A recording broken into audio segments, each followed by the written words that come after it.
தகவல் தொழில்நுட்பங்களால் உலகம் உள்ளங்கைக்குள் வந்துவிட்ட இந்த நாளிலும் கூட சில நாடுகள் இன்னும் பழைய பஞ்சாங்கத்தையே பாடிக்கொண்டு அழுகின்றன.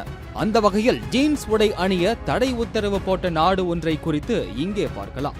மர்மமான நாடு என உலக அரங்கில் அறியப்படும் வடகொரியாதான் அந்த நாடு. இங்கு ஜீன்ஸ் ஆடையை மேற்கத்திய கலாச்சாரமாக பார்க்கின்றனர். குறிப்பாக அமெரிக்காவின் சின்னமாக ஜீன்ஸ் பார்க்கப்படுகிறது. எனவே இந்த ஆடை அணிய அங்கு தடை உத்தரவு உள்ளது. மீறி அணிபவர்கள் கைது செய்யப்படுகின்றனர். வெளிநாட்டினர் அவ்வளவு எளிதாக நுழைந்துவிட முடியாது என்பதால் இந்த நாட்டில் என்ன நடக்கிறது என்பதை அறிந்து கொள்வது இன்றளவும் மிக சிரமமான விஷயமாகத்தான் உள்ளது. அணுவாயுத சோதனை, இராணுவம் என அனைத்திலுமே இந்த நாடு மிகுந்த ரகசியத்தை காத்து வருகிறது. நாட்டுக்குள் நடக்கும் விஷயங்களை வடகொரியா திட்டமிட்டு மறைப்பதும் குறிப்பிடத்தக்கது.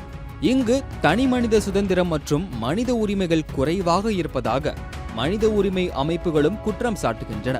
பொருளாதாரம் மற்றும் அரசியல் கொள்கைகளில் இந்த நாடு பிற நாடுகளில் இருந்து முற்றிலும் வேறுபட்டு உள்ளது. இதனால் உலக நாடுகளுடன் தொடர்பின்றி தனித்து செயல்படுவதை வடகொரியா தன்னுடைய கொள்கையாக வைத்துள்ளதும் குறிப்பிடத்தக்கது.